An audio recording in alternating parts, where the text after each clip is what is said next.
The last meeting of Michael Russo and Olivia Carter. Night had settled over Manhattan like a heavy velvet curtain, stitched not with stars, but with the restless fires of human ambition. Towers of glass and steel glowed against the darkness, monuments erected by men and women who sought eternity in commerce and power. Yet within those glittering walls lay the same fragile desires that had haunted mankind since the beginning of time, the yearning for connection, the terror of solitude, and the brief, trembling miracle of love. Michael Russo walked these streets as a man exiled from light. Born into violence, forged in the underworld, he had long ago accepted that his footsteps echoed not on the marble floors of society, but in its shadows. Money had passed through his hands like water through a sieve. Loyalty, fear, and silence were his daily bread. To the world, he was a figure both feared and invisible. To himself, he was already a ghost. And then there was her, Olivia.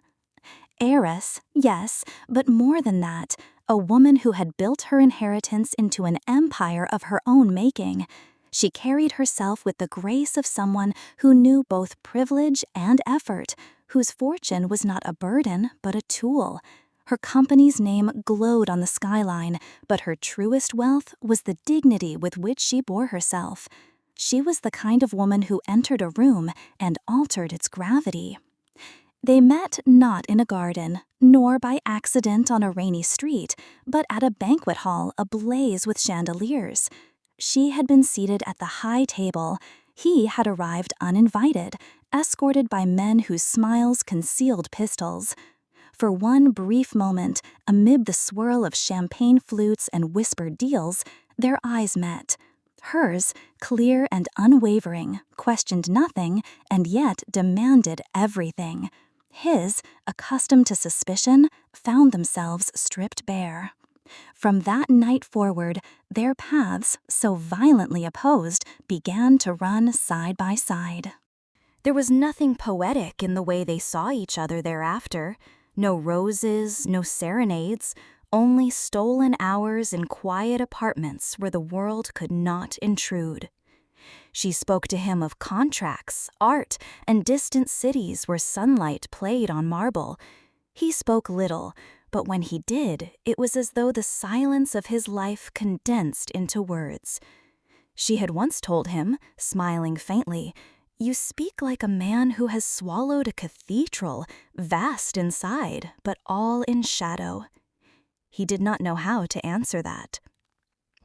Yet love, when it comes, asks no permission. It thrives even in poisoned soil. Theirs was not a fairy tale, but something rarer, a truth. Still, truth is fragile.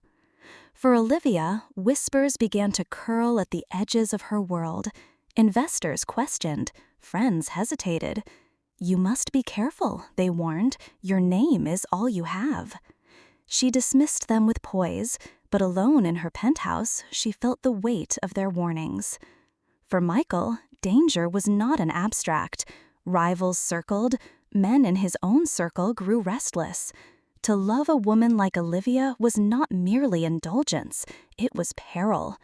One night, his most trusted lieutenant spoke plainly. "Russo, she doesn't belong to our world, and if you keep her, neither will you." He gave no reply, but the words were lodged like a knife in his chest. Their last evening came in winter. Snow fell over the city like ashes, soft and merciless. Olivia had asked him to meet at a quiet restaurant, the kind with linen on the tables and candles flickering against glass. She had arrived in black, her hair drawn back, her face calm but pale. When Michael entered, the waiters stiffened. He was a man who carried darkness with him, like a second coat, but when he sat opposite her, it seemed for an instant that the shadows bent away. They spoke as lovers speak when every word might be the last, cautiously, circling the truth. She asked about his safety. He asked about her business. The wine remained untouched between them.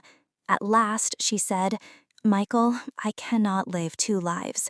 I cannot be Olivia Carter in the day and your secret at night. And you cannot leave the world that binds you." He stared at her, and in that silence lay all the storms of his life. His hands that had carried guns, bruised men, broken promises, now trembled. "You think I don't wish it were different?" he said, his voice low. "You think I don't dream of walking with you in daylight without fear? Olivia, you are the only piece of light I have ever touched." Her eyes glistened, but her voice remained steady. "And yet, light cannot live in shadow forever. If we try, it will destroy us both." The words were cruel in their honesty, but kindness often disguises itself as cruelty. He understood. She was right. He rose from his chair. For a moment, he stood above her, as though memorizing every line of her face, every curve of her breath. Then, almost reverently, he leaned down and pressed his lips against her forehead. It was not the kiss of a man claiming love, but of a man releasing it. When he turned and walked out into the snow, he did not look back. She watched him go, her hands folded in her lap, her chest rising and falling like a cathedral bell struck at midnight. Years later, Olivia Carter would still be known as one of the city's most formidable businesswomen. Her company thrived, her name untarnished.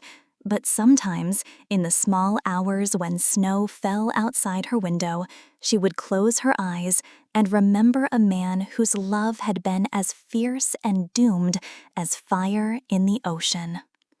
As for Michael Russo, the city's records remained silent. Some said he died in a feud, others that he vanished abroad. But those who had once seen him smile, and few had, believed he carried into exile not wealth nor loyalty, but the memory of a woman who had shown him, however briefly, what it meant to be alive.